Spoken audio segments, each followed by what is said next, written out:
berawal dari jiwa dagang yang dimiliki orang Minang. Minang punya etos, punya nilai-nilai yang dianut yang berorientasi pada perdagangan sesuai dengan agama yang mereka anut. Adanya nilai-nilai ekonomi yang dianut oleh Minang membuat mereka punya tradisi merantau. Padang, Pariaman, dan pesisir itu adalah daerah rantaunya orang Minang.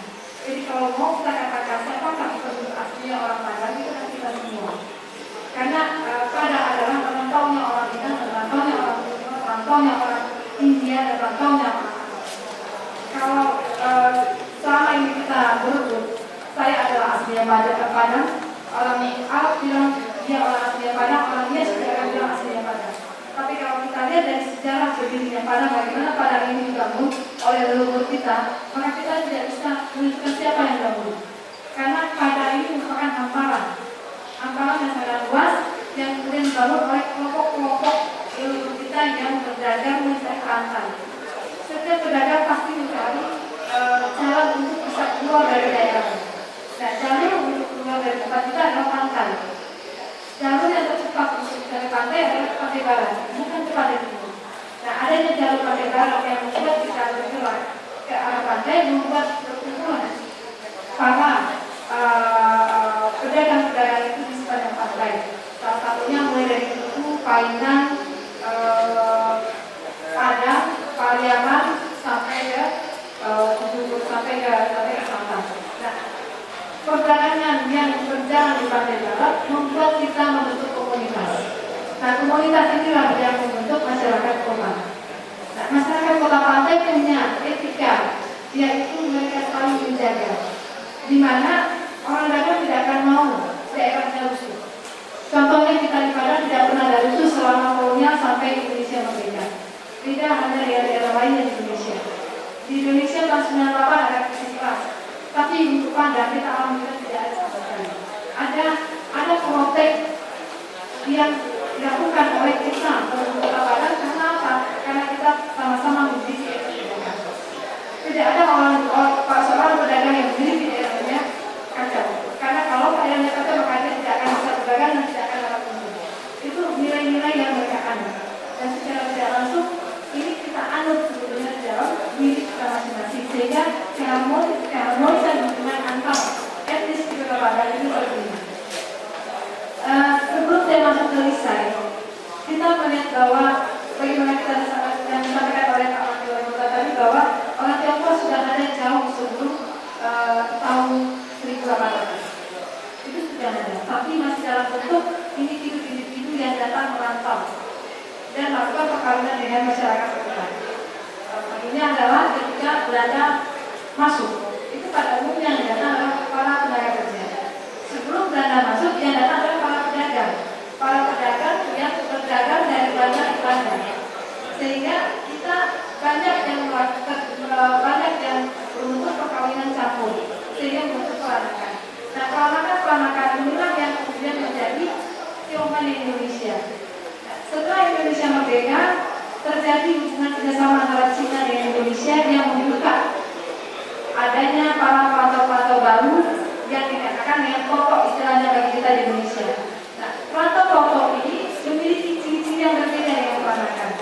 Di mana kalau peranakan dia tidak bisa bahasa Mandarin, dia menggunakan bahasa lokal atau bahasa yang ditutup oleh komunitas itu sendiri. Contohnya adalah di Padang. Di Padang ini bahasanya bukan bahasa Minang, Pak. Bukan bahasa Indonesia, tapi bahasa kelompok istilahnya. Jadi kalau kita dengar kita ngomong orang bicara, maka dia akan mengatakan lu bayi kama. Itu bahasanya campur gitu. Bahasa dari mana? Nah, bagi saya dari kampus ini adalah suatu objek penelitian yang luar biasa. Karena ini menarik. Bagaimana komunitas baru bisa membentuk bahasa sendiri? Jarang sekali. Karena pada umumnya komunitas pendatang itu akan bergaul ke mayoritas atau dia mempertahankan identitasnya. Nah, kita Tionghoa Padang tidak punya identitas Cina, tidak juga punya identitas Padang, tapi identitas Tionghoa Padang. Makanya di dalam beberapa tulisan saya tidak mau bilang ini Tionghoa Padang, tapi orang Padang yang Tionghoa. Sama halnya dengan orang Minang juga punya suku. Ada orang Minang, ada Caniago, juga hanya dengan Tionghoa. Tionghoa juga punya suku, yaitu Margali, Marga Tang, Marga Bu, dan mereka berasal dari tempat yang berbeda. Nah, perbedaan daerah asal ini membuat komunitas ini bersatu tapi tidak satu. Bagi saya mereka bersatu tapi tidak satu. Kenapa demikian? Karena ada karakter budaya yang di situ berbeda-beda. Orang nggak bisa dipaksa, kamu harus ikut li. Kamu orang Han tapi ikutnya budaya saya nggak bisa. Ada jiwa kita yang tidak bisa dipaksakan oleh orang lain. Nah, oleh karena itu saya ingin membacakan sebuah peribahasa Tionghoa yang saya dapat dari beberapa kamus, bahwa tak ada leluhur maka kita pun tak akan pernah ada. Jika leluhur kita tidak ada maka kita tidak akan pernah ada. Dan saya yakin inilah yang membuat kenapa orang Tionghoa sampai saat ini masih mempertahankan yang namanya penghormatan kepada roh nenek moyang. Nah, mungkin kepada Pak Wali Kota, tadi Pak Wali Kota kan sudah memancing untuk wisatanya padanya apa? Untuk Padang itu Pak yang paling potensial itu adalah wisata religius. Di mana orang Tionghoa dimanapun dia berada, dia mempertahankan yang namanya penghormatan kepada nenek moyang mereka. Nah, lambang dari penghormatan kepada nenek moyang adalah kuburan. Nah, saya Pak orang yang paling menangis ketika kuburan tidak ke Bumus itu. Kenapa? Karena saya yakin ketika kuburan tidak ada di Padang, maka orang Tionghoa yang sudah keluar dari Padang akan masuk ke Padang. Kenapa? Karena tidak ada lagi yang akan dia lihat, tidak ada lagi yang mau disembahyangkannya, tidak ada lagi yang akan diangkatnya Tio. Siapapun dia, Tio adalah lambang untuk menyampaikan hormat. Nah, jadi itu adalah sebuah tapi itu sudah lewat. Tapi bagi saya mudah-mudahan Pak Wakil Wali Kota akan membawa perubahan dan pengetahuan kepada kita semua. Karena kita harus bisa memperjuangkan, mempertahankan nilai-nilai apa yang kita ambil. Seperti tadi yang saya sampaikan bahwa setiap suku itu memiliki karakter. Nah, karakter itu tidak bisa dipaksakan. Nah, bagaimana orang Tionghoa berkembang bisa harmonis di beberapa badan karena masing-masing kita tidak saling mencampur hukum. Orang Minang tidak pernah mau bercampur dengan Tionghoa asal tidak mengganggu yang namanya akidah dia. Orang Tionghoa pun juga tidak mengganggu orang Minang. Nah, saling menjaga hubungan itu saja jembatan dalam berdagang. Ketika berdagang bersatu, maka dia akan menjadi sebuah kekuatan yang luar biasa dan kompetisinya juga luar biasa. Namun keharmonisan akan terjaga jika dia berada di luar jalur dagangnya. Saya lihat seperti itu di Padang. Nah, kemudian saya masuk ke Lisai. Lisai masuk ke Padang itu pada tahun 1835. Tahun 1835 itu Padang sudah memiliki komunitas Tionghoa. Sudah ada yang namanya Persatuan Marga, sudah ada yang namanya Krenten. Jadi budaya itu sudah ada embrionya di sini. Nah, Lisai datang sebagai kuli. Pada mulanya, Lisai datang sebagai kuli dengan dua kakaknya. Satu kakaknya pedagang keramik, satu lagi kakaknya adalah guru kumpul. Jadi dengan potensi yang dimiliki oleh keluarga ini, tiga laki-laki ini membangun sebuah usaha dalam bentuk perkebunan. Jadi yang satu punya uang, yang satu tidak punya uang, tapi yang satu punya tenaga. Mereka bersatu membentuk yang namanya pertanian di sawahan. Ketika sampai di sini mereka bertulis selama 3 tahun. Setelah 3 tahun mengumpulkan uang, mereka membeli tanah di sawahan yang waktu itu masih kampung.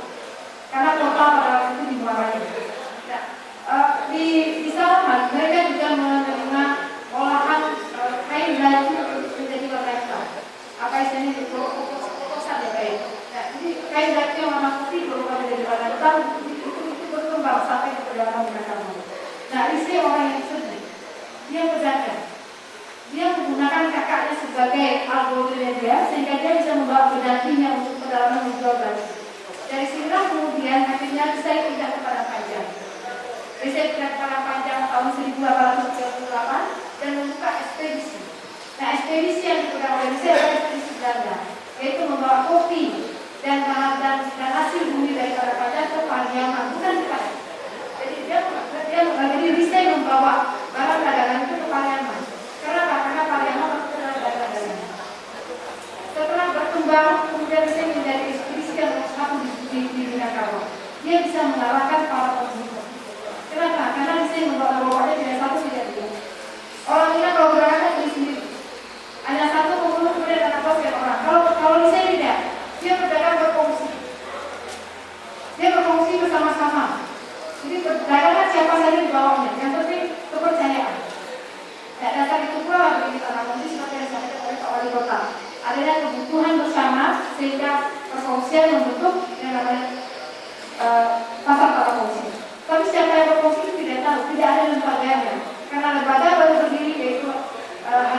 IPB baru berdiri pada tahun 1876. Jadi sebelum itu tidak ada yang namanya badan informasi. Baru melalui seseorang yang membutuhkan politik.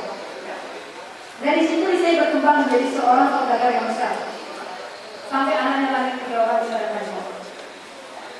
Kelahiran anaknya kepada pajak, kemajuan dia yang berubahnya pada menjadi bentuk daerah yang maju dengan adanya kereta api, adanya jalan raya, membuat saya pindah ke Padang. Ketika saya pindah ke Padang, ekspedisi tetap dia pegang. Tahun 1860 dia diangkat menjadi kapten di sini. Yang ketiga, itu Padang. Karena sebelum itu sudah ada kapten Cina, tapi pamornya tidak seluar biasa Lisei. Kenapa Lisei punya pamor yang luar biasa? Kalau bagi saya, seandainya Pak Wali Kota bisa kita berikan bukti-bukti yang nyata kalau memang Lisei punya pamor yang luar biasa di Padang, maka Pak Wali Kota harus menjadikan Lisei sebagai pahlawan nasional. Kenapa? Karena dia yang membangun Padang. Lisei membangun pasar Jawa, Lisei membangun pasar ikan. Namun Lisei hilang dalam gara-gara berapa? Karena dia merubah namanya menjadi perusahaannya. Nama Lisei hilang karena seluruh usaha Lisei berubah menjadi Wanbat. Seperti yang kita kenal di saat ini masih ada nama pasar Wanbat yang sekarang baru menjadi SPR. Jadi pasar itu adalah pasar Wanbat yang dimiliki oleh Lisei. Percantuan bagaimana Lisei berkembang, bagaimana Padang berkembang menjadi sebuah daerah yang ramai itu tidak lepas dari peranan korban ini. Kenapa dia bisa berperan? Karena dia punya uang, dia punya kekuasaan. Bagaimana Lisei punya kekuasaan? Karena Lisei punya jabatan sebagai mayor. Nah, mayor ini dimiliki oleh Lisei cuma satu-satunya di Kota Padang. Tidak ada tokoh lain yang menjadi mayor termasuk kapten-kapten Cina yang berikutnya. Jadi boleh kita katakan kita bersyukur Margali yang memiliki leluhur yang sangat luar biasa karena Lisei untuk Belanda itu namanya luar biasa. Kenapa demikian? Karena ada event internasional yang diikuti oleh Lisei. Salah satunya adalah Lisei tidak hanya berdagang, tidak hanya mencari keuntungan, tapi Lisei juga memberikan bantuan dalam bentuk bantuan beras kepada korban bencana Malaysia di Krakatau pada tahun 1883 kalau saya tidak salah. Lisei mengirim satu kapal beras ke Lampung. Nah, dari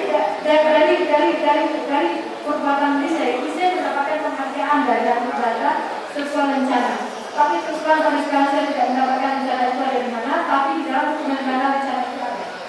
Memang ada tulisannya.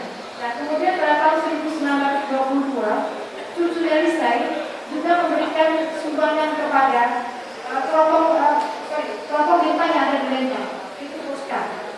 Dia memberikan bantuan sebuah kelompok yang namanya Serupa, tapi itu sampai sekarang masih ada di Lembang tulisan ini adalah sumbangan dari Mayor Titular Lisei dari Padang. Itu sampai sekarang masih ada. Jika ini mau wisata ke Lembang, kalau melihat itu luar biasa kebanggaan kita. Bukan kita yang menyumbang, tapi ada orang Padang yang menyumbang itu suatu luar biasa. Dan ini menjadi suatu pembicaraan bagi orang-orang asing. Di media-media Belanda, di media-media Eropa itu Lisei ada, tapi keterangan lebih lanjut tidak ada. Yang ada hanyalah Mayor Sosial Lisei.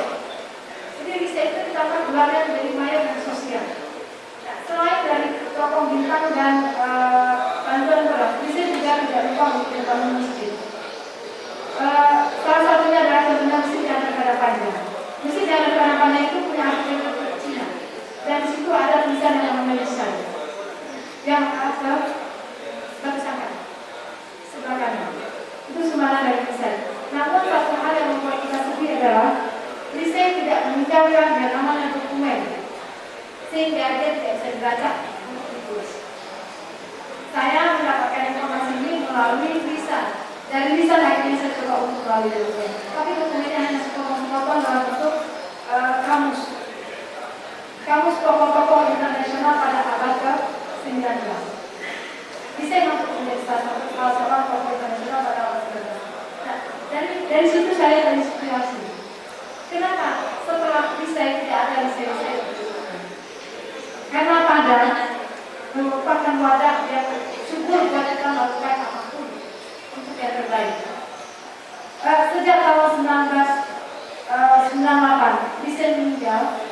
dia digantikan oleh anak-anaknya. Namun pergantian ini tidak membawa keharuan. Akhirnya saya menjawab dengan kesedihan karena anak-anaknya itu tidak berkoyak-koyak. Sampai akhirnya pada tahun 1952 perusahaan itu bangkrut dan akhirnya hilang sama sekali untuk kota. Boleh dikatakan bahwa sampai saat ini mungkin generasi muda tidak akan kenal dengan Indonesia. Tapi bagi generasi yang lahir di tahun 20-an, desain masih terngiang berbeda jelas. Satu hal yang saya harapkan dalam produknya adalah informasi, bantuan data, sehingga kita bisa melengkapi biografi yang besar. Mungkin itu yang bisa saya sampaikan pada malam ini. Mohon maaf jika ada yang tidak menyenangkan. Selamat malam.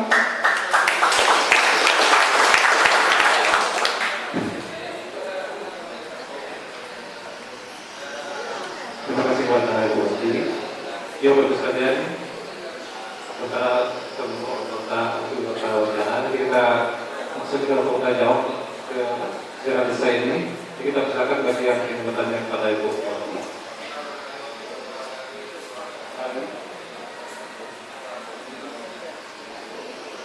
Tadi Ibu katakan bahwa dokumentasi sejarah mengenai desain ini sudah banyak. Memang di program tentang itu ada tulis sumbangan desain Padang. Tapi sumbangan beras atau kapal ketika jadi keputusan Gunung Krakatau itu di mana dokumennya itu dapat?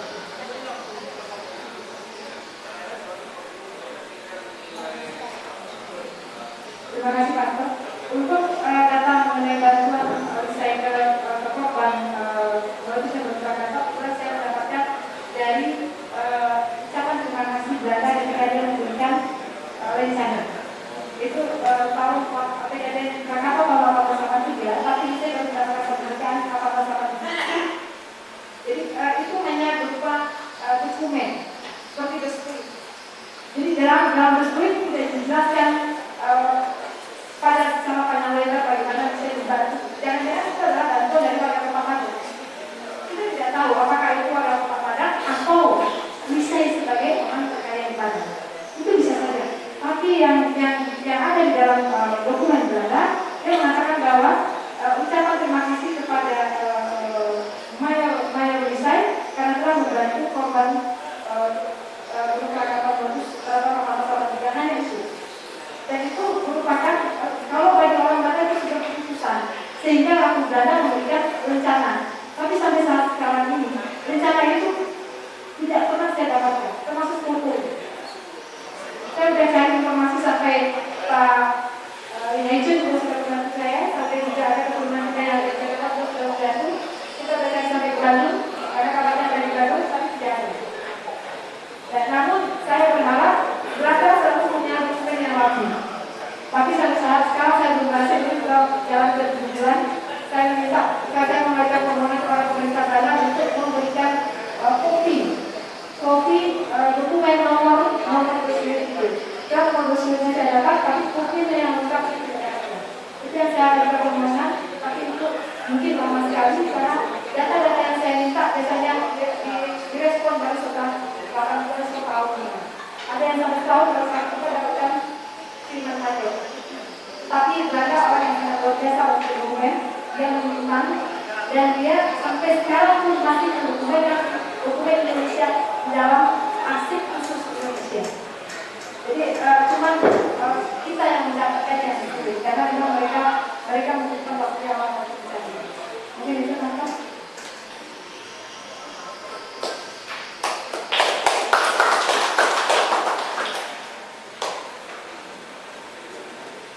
Kita yang lain ada pertanyaan Bapak Ibu.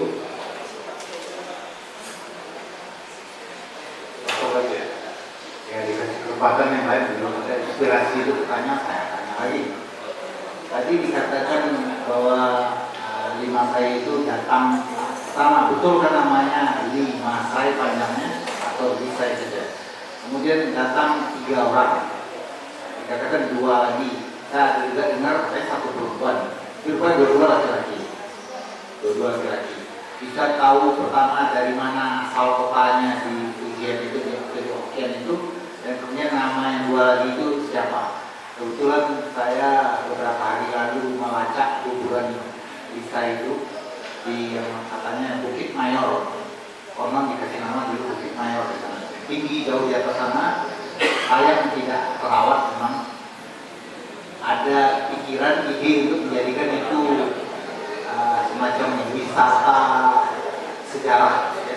Karena memang pemandangannya juga bagus di atas itu dan banyak kuburan tuanya tidak terawat.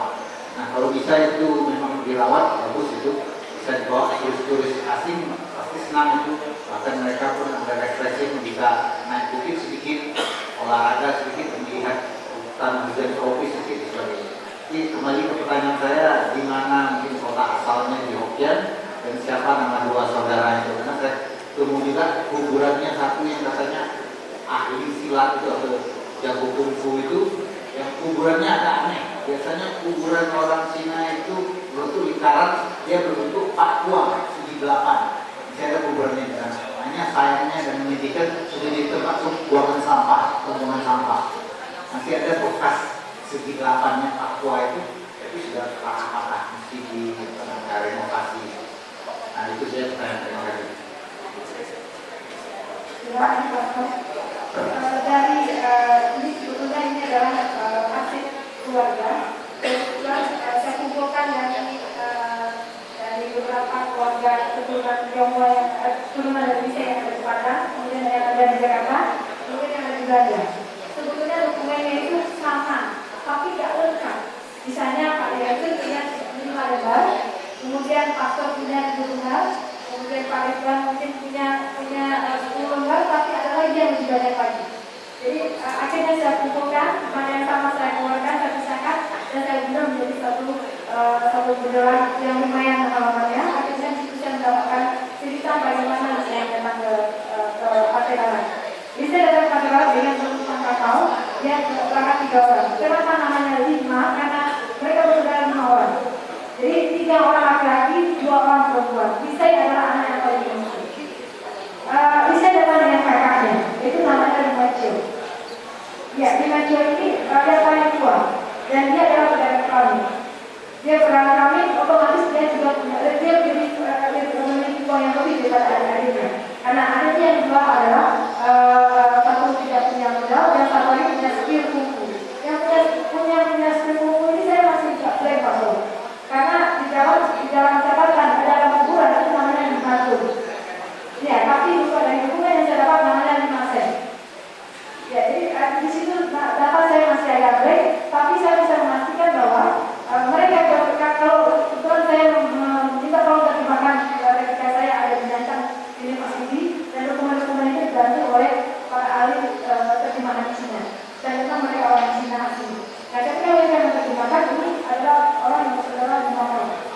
Nah, yang 5 orang ini yang pergi ke Padang dari deskriptifnya dokumen keluarga itu saya pastikan 3 orang laki-laki, ketiga-tiganya. Nah, yang 1 orang itu meninggal di Batavia.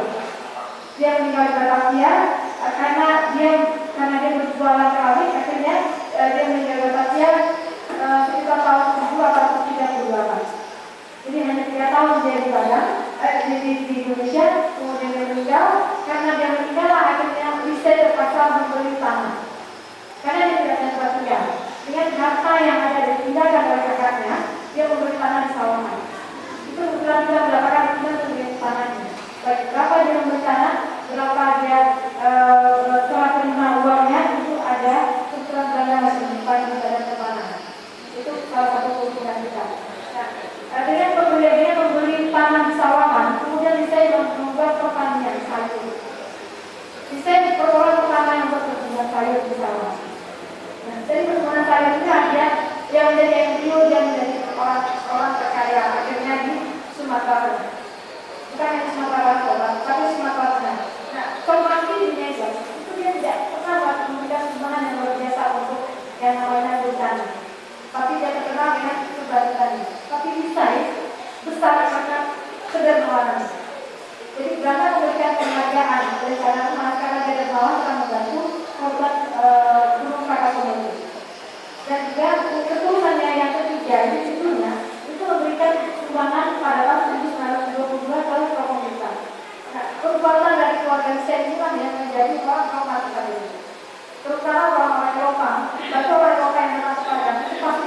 selesai di Vilanya. Vilanya berkata, tunggu dulu. Karena waktu itu masih perkampungan, itu masih daerah-daerah yang luar biasa ikannya, beda dengan sekarang. Nah, perilaku Lisai, dia tidak berpoya-poya, yang anaknya yang berpoya-poya, tapi dia butuh tamu pada apa? Siapa pun itu. Nah, kebetulan saya mendapatkan satu foto Belanda yang lama, di mana seorang Lisai yang duduk itu namanya Esponko yang sekarang yang sudah dilumpuhkan, itu rumah Lisai. Nah, dia duduk di halaman, di hadapannya ada rempah-rempah yang dicibur. Kemudian datang seorang, kalau saya lihat itu adalah seorang kita di pimpinan, datang ke saya dengan posisi berdiri tidak berdiri. Posisinya itu jongkok. Kalau di Jawa kan kita harus begitu. Tapi kalau di saya dengan orang ini tidak posisi pun tidak berdiri. Tadi pada posisi jongkok, sekarang saya duduk di posisi. Nah, dengan sikap seperti itu saya membuat sebuah hipotesis bahwa Tionghoa dan Minang itu saling menjaga dan saling menghargai. Tidak ada pandangan bahwa Minang tidak atau Tionghoa tidak belajar. Itu sudah tertanam dan sudah terbina dari sejak sebelum kemerdekaan. Kenapa? Saya mungkin ada pandangan yang berbeda. Kenapa kita mengalami perubahan yang luar biasa? Selain Pak Padre Wajah pada di sini, saya bilang dari analisa saya Pak Padre sampai sekarang kita mengalami konflik disebabkan oleh kebijakan pemerintah. Di mana ketika kita Belanda memberikan peraturan yang melakukan diskriminasi terhadap baik kita maupun kepada Tionghoa. Ada kesempatan yang diambil oleh Belanda di mana Tionghoa dia adalah pendatang yang dianggap sebagai bola yang ada di atas air dan bisa diambil.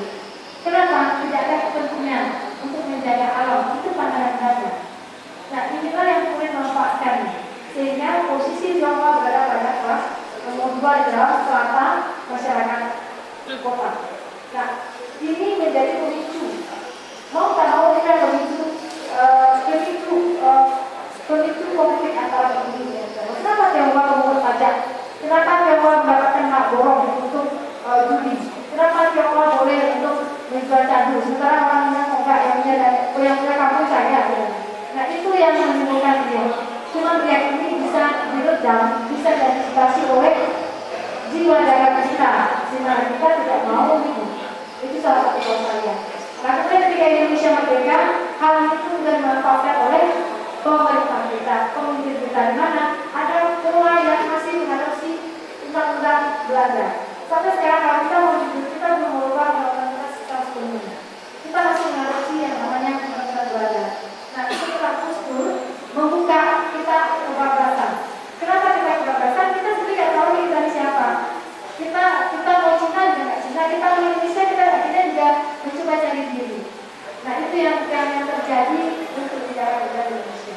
Namun satu hal yang membanggakan kita di Padang adalah saya sudah cek ke Pemprov, tidak ada satupun undang-undang yang mendiskriminasi antara Minang dengan Tionghoa khusus Sumatera Barat ya Pak ya. Tidak ada satupun yang dikeluarkan oleh pemerintah provinsi atau pemerintah kota. Semarang mengeluarkan aturan yang berbeda antara Tionghoa dan penduduk asli. Surabaya juga membuat undang-undang yang berbeda. Tapi kita tidak. Kalimantan juga membuat undang-undang yang berbeda. Ada aturan berbeda antara penduduk asli dan Tionghoa. Nah, untuk Padang kita belajar dari pertama sampai bawah daerah kita tidak sesuai. Tidak ada satupun undang-undang yang mendiskriminasi kita. Tapi saya lihat ketakutan ada di dalam ini kita. Kenapa? Karena kita melihat orang lain kok takut kita sudah pakai. Sementara kita tidak tahu kenapa kita yang takut. Kalau saya tidak terjadi. Apa yang menarik?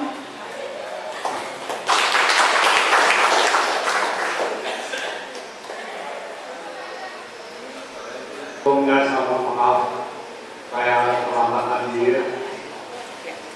Yang terhormat Pak Wakil Wali Kota Pak Menteri, Wakil Ibu Wadi dan Pastor. Saya namanya Yi Yongki.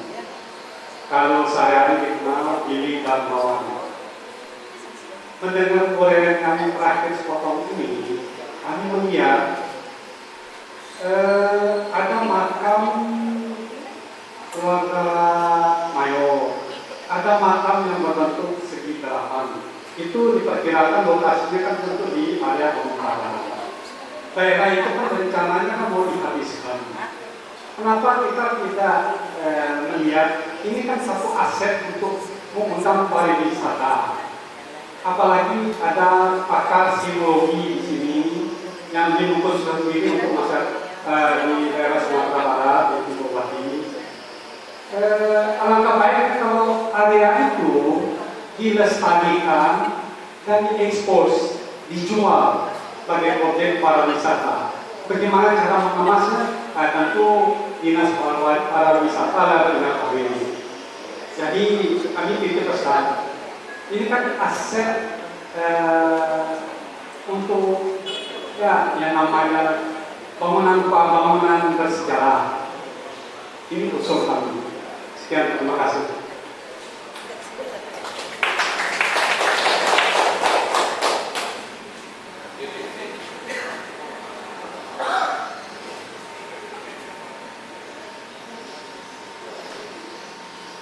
Baik, selamat malam. Saya hormati Bapak Wakil Kota, Pastor, Ibu yang hormati, kemudian Saudara Moderator, Tuaku dan para hadirin sekalian.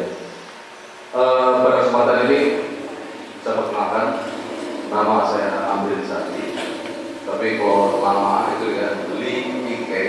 Jadi itu juga seperti tadi diceritakan mengenai saya, itu masih kami salah satu masih daftaris. Jadi mungkin satu tadi saya informasikan bahwa Romo Bosca di Lembang, Romo Bosca. Kemudian satu lagi mengenai informasi bahwa saya tersebut di samping kedermawanan, dia menjadi semakin kaya karena pernah dapat izin candu di Indonesia. Izin candu di Indonesia. Cuma itu masih data sekunder. Jadi itu lagi informasi yang saya sampaikan. Di samping juga beberapa data tadi dikatakan di Gunung Padang sebenarnya. Untuk desain lebih banyak pangdamnya adalah di Palingam. Jadi di Palingam itu mulai mayor, kemudian kontek, sintik, kiabun, bapak saya di situ. Cuma karena kita tidak memperpanjangi, hanya di apa. Jadi hanya 3 generasi yang berada di Bukit Palingam. Jadi Komsit Kianti. Nah, itu ya. Jadi itu mungkin karena dari pembicara sendiri itu sudah beberapa kali mungkin meminta data dengan kami, ya. Kemudian juga data, sebagian data saya juga terkubur bersama berdua di kampus, ya. Data yang terakhir, kita mungkin masih waktu mengambil data di kampus, ya. Jadi itu juga sudah terkubur, cuma saya mencoba cari data lain. Sekian, terima kasih.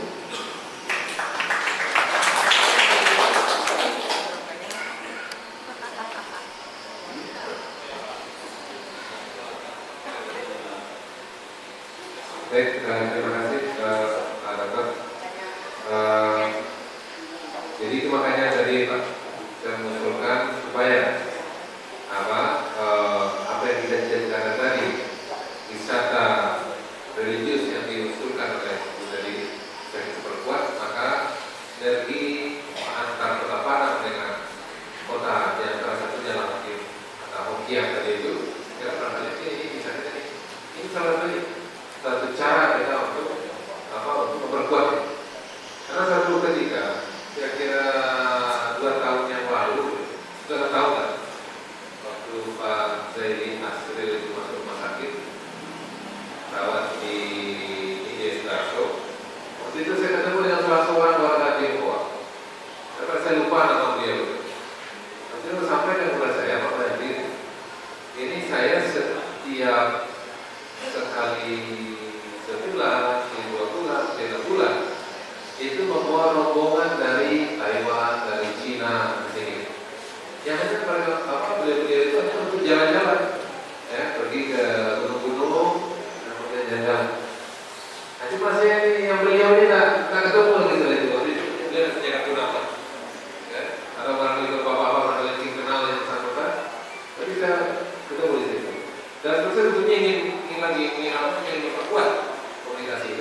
beliau sampaikan kita wisata religius, ya, yang dari warga keturunan Tionghoa, hal seperti ini hal yang sangat mendasar, hal yang memang substansi, ya. Jadi saya kira ini suatu hal yang tidak berlebihan kayaknya, ya.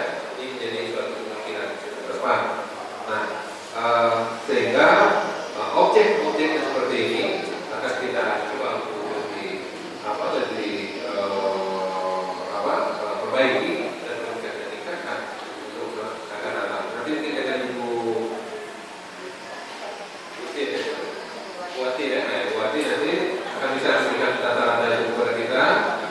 Mana itu kita akan bisa coba jadi lagi, bisa berbuat untuk ini. Kalau yang barangkali yang sudah yang telah berlalu dan kemudian untuk ke depan kali kita coba untuk menata dan mari kita coba untuk bangun lebih baik lagi sinergisitas ke depan. Mungkin demikian ini kalau dia pertanyaan yang dengan saya. Ya, terima kasih.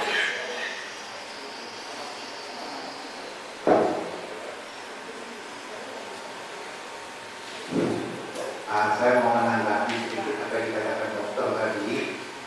Saya juga kebetulan ketika pergi ke kuburan saya sekitar 2-3 hari lalu baru bersama Pak Ketua dari KMCI ini, dikatakan oleh beliau bahwa memang sempat ngomong dengan seorang ahli perjalanan yang setuju sekali untuk semacam wisata sejarah katanya, untuk katakanlah dibawa pergi ke kuburan desa atau kuburan-kuburan tua di gunung sana. Di sana itu kan bukit antik, ya. Jadi konon nama tuanya bukit Mayor karena ada Mayor desa di sana. Yang konon ketika petinya diangkat dulu pakai rel kereta api, lalu semacam kuli-kuli mendorongnya karena luar biasa, cukup tinggi juga. Tapi yang itulah saya bilang bagi turis-turis, bagi cukup muda, itu sesuatu yang menyegarkan juga. Sambil sedikit olahraga, melihat pemandangan kota Padang yang indah dari ketinggian, udara segar, pepohonan. Nah, hanya ini ada satu permintaan saya untuk kepada Pak Wakil Wali Kota di Pemda Kota Padang, bagaimana supaya harapan kita bersama itu bisa terwujud. Itu harus ada sinergi juga, yaitu katakanlah pihak sanak famili atau gimana itu keturunan dari yang leluhurnya dikuburkan di sana pastilah mau merawat kuburan itu, karena ada kebiasaan orang Tionghoa itu yang namanya ceng-ceng setiap bulan April, awal April itu datang dari mana-mana seperti itu dikatakan buat jadi itu menjadi juga semacam daya tarik untuk mereka kalau masih ada kuburan leluhur yang mau dikunjungi.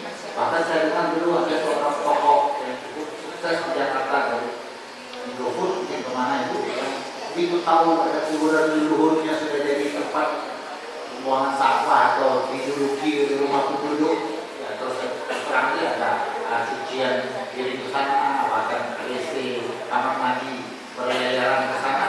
Jadi sangat sedih bagaimana tidak ada itu. Nah, jadi bagaimana sinergi itu gini, Pemda merelokasi khususnya yang menduduki area kuburan. Kalau masih di tanah kosong oke lah, tapi yang menyedihkan di atas kuburan atau bersebelahan kuburan. Bagaimana orang mau datang berziarah ke sana atau membersihkan, memasang dupa nyawa itu ya, atau menaruh makanan seperti kebiasaan sama hewan. Kalau di sampingnya dilirik oleh orang rumah sana, bagaimana pergi tiduran di sana? Nah, kan enak gitu. Jadi kalau itu bisa sinergi, itu mereka direlokasi. Tugas dari anak cucu mereka lah untuk membersihkan kuburan itu dan merawat. Saya misalnya ketika pergi 2-3 hari yang lalu itu pergi ke kuburan desa ibu, kuburannya luas, ada bekas pagar dan ada juga pintu gerbang masuknya sudah roboh. Itu sudah ditanam ubi dan ditanam pohon pinang segala macam. Begitu saya masuk ke sana, ada seseorang sudah teriak, dia woi, woi, saya cari barang, woi, takut saya dia mau mencuri ubinya. Jadi itu padahal katakanlah bukan tanah dia, tapi dengan enak dia menanam ubi di sana. Kita datang mau berkunjung, malah sangka mau mama dia ubinya. kita dengan otoritasnya dari segi hukum. Nah kalau itu sudah dibebaskan, tugas rakyat pula untuk membereskan, merawat dan merenovasi kuburan itu sehingga layak untuk dijual kepada turis lain. Sekian, terima kasih.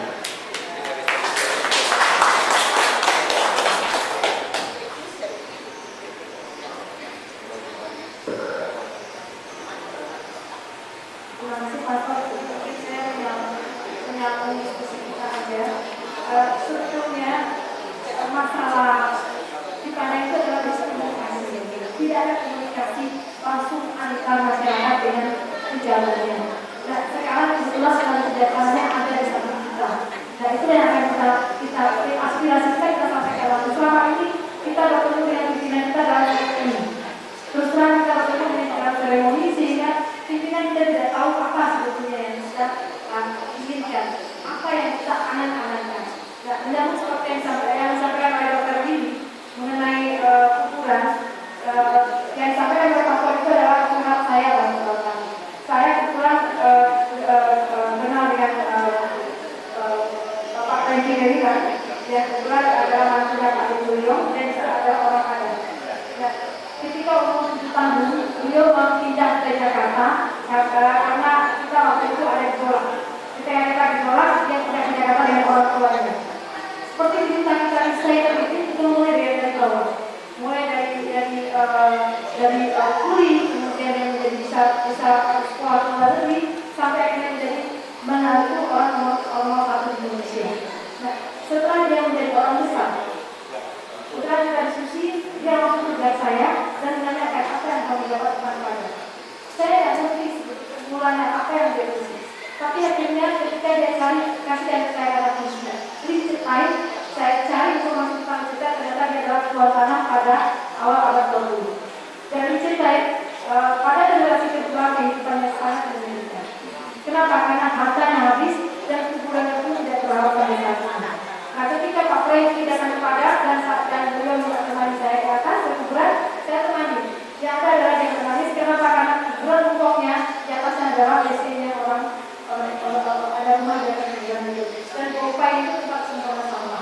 Dan itu kuburannya ternyata dari jembatan gantung. Nah itu adalah sesuatu hal yang menyedihkan. Kalau berarti kita mencoba menghormati roh dan wayang itu adalah sesuatu nilai-nilai yang sangat tinggi.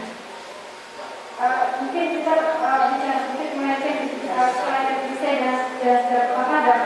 Bagi Tionghoa yang penting adalah menghormati orang berumur. Mungkin agama mau maaf karena negara memaksakan kita menganut agama. Tapi yang mengikat batin mereka di mana pun berada adalah kepercayaan kepada orang yang mereka. Yaitu melalui ajaran-ajaran Konfusius, Taoisme dan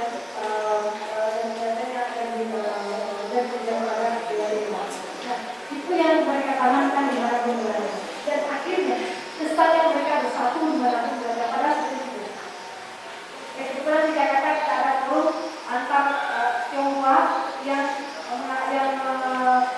yang merasakan kecemasan atas krisis yang terjadi di Jakarta. Di Jakarta antar Tionghoa itu mengalami konflik. Kenapa konflik? Karena Gus Dur membebaskan mereka membentuk organisasi apapun yang berkaitan dengan budaya. Berpacu ke SNTI, mereka berubah. Akibatnya apa? Mereka tidak ada dalam mencoba membentuk kekuasaan dalam komunitas. Nah, kita berada pada tahap yang sangat luar biasa. Padahal benar dan betul. Padahal tidak ada SNTI, tidak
Baik, selamat malam Pak Wakil Wali Kota, Ibu Erniwati, Pastor, dan para hadirin semua. Kalau kita berbicara tentang para wisata Kota Padang, menyangkut kawasan Pondok Padang Kota Lama, itu sebetulnya wacana itu sudah dilemparkan kepada masyarakat Pondok bertahun-tahun yang lalu. Saya masih ingat waktu pertemuan di Balai Kota dengan Pak Fauzi Bahar. Waktu itu wacana tentang Padang Bay City baru diperkenalkan. Nah, beliau juga sudah menyampaikan tentang suatu konsep bagaimana kita menata kampung pondok ini sehingga bisa Pasar Tanah Kongsi ini bisa menunjang marina yang akan dibentuk di Muara. Nah, itu konsep itu sudah disampaikan oleh Pak Fauzi Bahar. Dalam arti kata, pemerintah tidak akan bisa bekerja sendiri tanpa didukung oleh masyarakat. Jadi pemerintah dalam hal ini sebagai regulator, fasilitator yang akan memberikan kepada masyarakat apa yang dibutuhkan. Tapi masyarakat harus bergerak. Apa kebutuhan masyarakat sampai waktu itu saya ingat Pak Fauzi mengatakan kalau Bapak butuh pohon pinang untuk hiasan pinggir jalan saya akan sediakan. Nah, terakhir sebelum gempa kita juga pertemuan di Gubernuran diundang oleh Pak Kapolres Fauzi juga tentang masalah ini. Pastor juga ikut waktu itu. Ya. Nah, waktu itu ditampilkan foto-foto yang ada di Malaka, yang ada di Singapura dan dibandingkan dengan situasi kita di sini. Arab Street di Singapura itu persis kampung pondok sebelum gempa. Nah, setelah gempa ini kan semua runtuh. Makanya dalam hal ini mungkin pemerintah Kota Padang harus punya satu kebijaksanaan tentang bagaimana penataan kembali bangunan-bangunan di kawasan lama ini. Jadi harus ada satu peraturan bahwa mungkin bangunan itu direhab kembali dalam bentuk asli. Boleh silakan, ya kan? Tapi dikembalikan kepada bentuk aslinya sehingga kawasan ini jadi satu kawasan khas untuk para wisata. Tetapi pemerintah tidak akan bisa bekerja sendiri tanpa partisipasi dari masyarakat. Kalau kawasan ini kita bisa berhasil menjadikan satu kawasan pariwisata, itu berdampak secara langsung kepada perekonomian masyarakat sini. Jadi kita jangan berpikir lagi tentang kerja-kerja lain, kita fokus kepada pariwisata itu akan sangat cepat memberikan pendapatan kepada kita. Karena sektor pariwisata adalah sektor yang paling cepat mendatangkan uang. Karena pariwisata ini boleh dikatakan 75% asetnya sudah disediakan oleh Tuhan dan kita tinggal mengoles. Gitu. Jadi pasca rehabilitasi dan konstruksi mungkin pemerintah Kota Padang mempunyai satu master plan atau grand plan tentang kawasan kampung pondok ini bagaimana penataannya kembali. Sehingga masyarakat tidak membangun seenak-enaknya saja, yang ini model ini, yang ini model ini, yang ini model ini. Kembali kita kembalikan kepada bentuk aslinya sehingga menjadi satu kawasan khusus. Kita lihat malam sekarang wisata kuliner di Pondok ini sudah itu. Di daerah lain tidak ada di Pondok ini. Nah, ini mungkin salah satu potensi bagaimana kita menata jalan. Dan kembali tentang masalah desain, saya kalau tidak salah ingat pernah membaca satu halaman yang di buku yang dipegang oleh Pak Wakil Wali Kota. Itu salah satu faktor kemajuan dari desain ini. Dia bisa menerapkan prinsip-prinsip manajemen modern di dalam usahanya. Nah, bukti nyatanya waktu pasar Wan-Wan itu dibangun, dibentuk. Wan-Wan itu kan nama maskapai itu kan. Nah, itu beliau menggaji seorang menyerahkan pengelolaan pasar Wan-Wan itu kepada seorang manajer, yaitu Kualeng, ya namanya Kualeng. Nah, inilah yang mengelola pasar Wan-Wan. Jadi mungkin itu salah satu faktor yang menyebabkan juga usaha itu bisa berkembang, di samping juga semangat juang dan yang 5 bersaudara tadi. Sekian, terima kasih.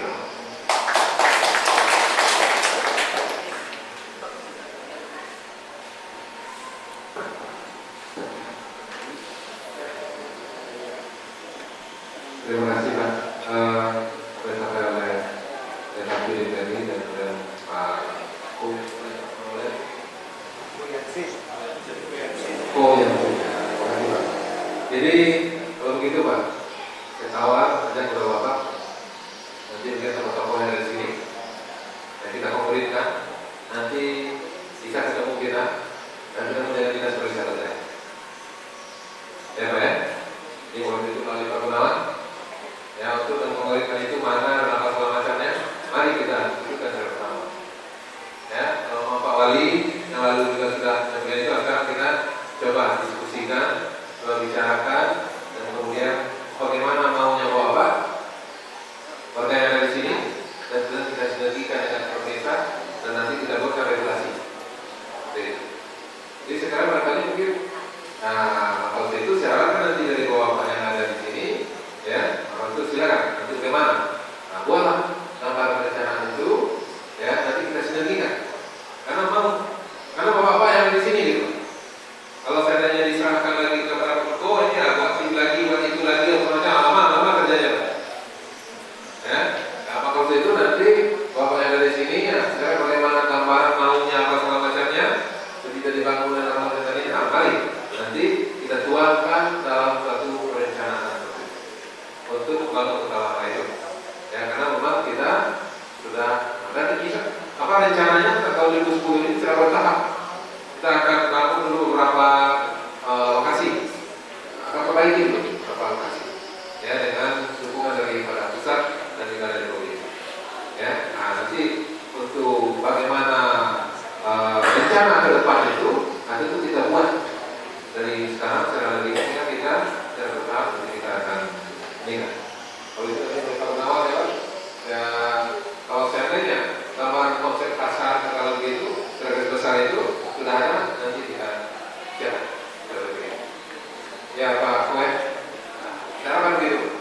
Kalau saya berikan, kebetulan saya bergerak di bidang cetak ini, mungkin itu salah satu langkah upaya untuk memperkenalkan kepada kita semua yang ada di sini siapa dan mengapa dan pokoknya hal di bawah seputar di masa itu.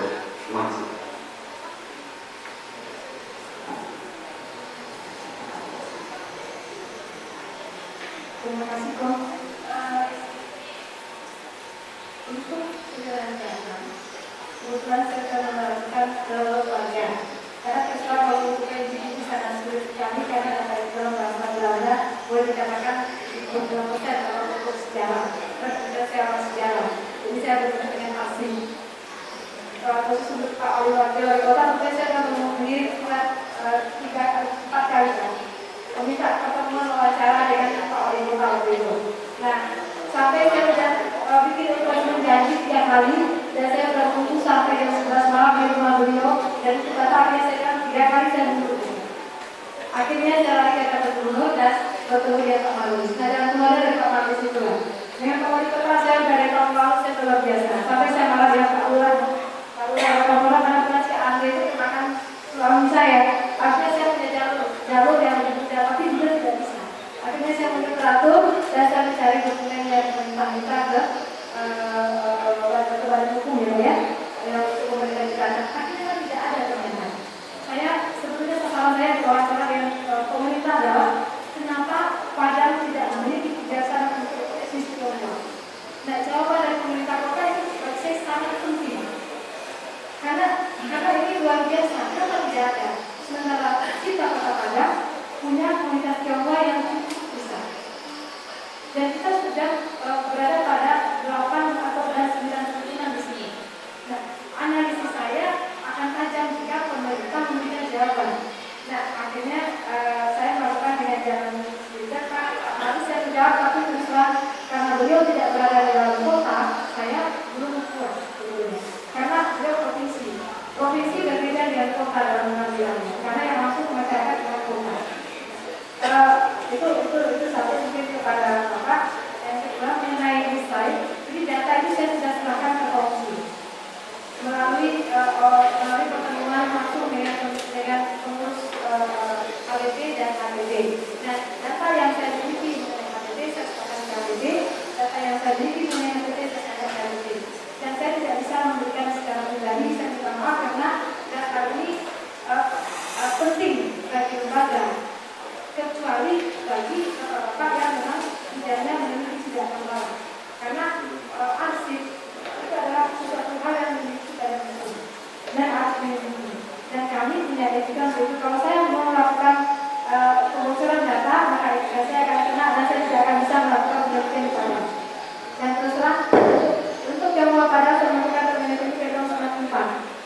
Lihat dari tahun 94 sampai saya kerja dengan toko Tionghoa. Saya kerja di sebuah toko pemilik nama Tionghoa dan saya tinggal di rumah beliau untuk bisa paham dengan budaya. Dan dari tahun 94 sampai 2006 baru saya berani untuk berkenalan dengan beberapa kota-kota. 2006 lalu konferensi. Sebelum itu saya tidak berani. Kenapa? Karena kalau kita tidak punya data yang fix, saya tidak berani percaya.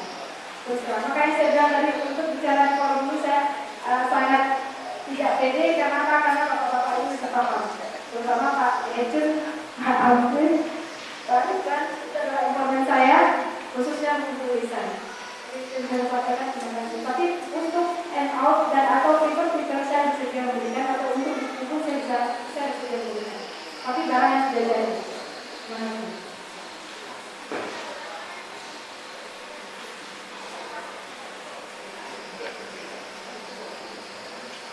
Ya, kalau Pak itu sekalian. Hadir itu.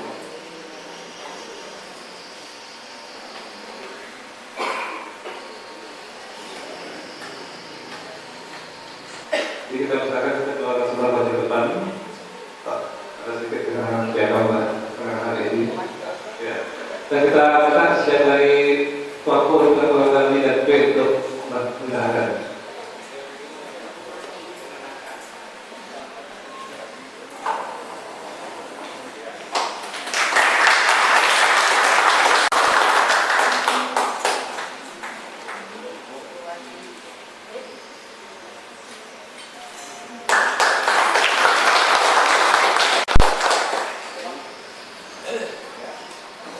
Kita besok ini kita terus di luar dari Gampang Longsetan.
歌声响起里朝霞。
Ya, sudah difoto, boleh lihat kiri, lihat kanan. Senyum-senyum. Ya, santai ya. Suasana santai lagi ya. Mau bercerita kiri kanan, silakan.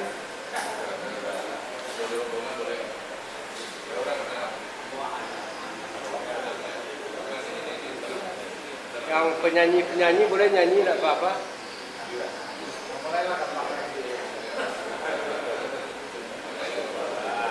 Oke, ya, terima kasih. Mantap.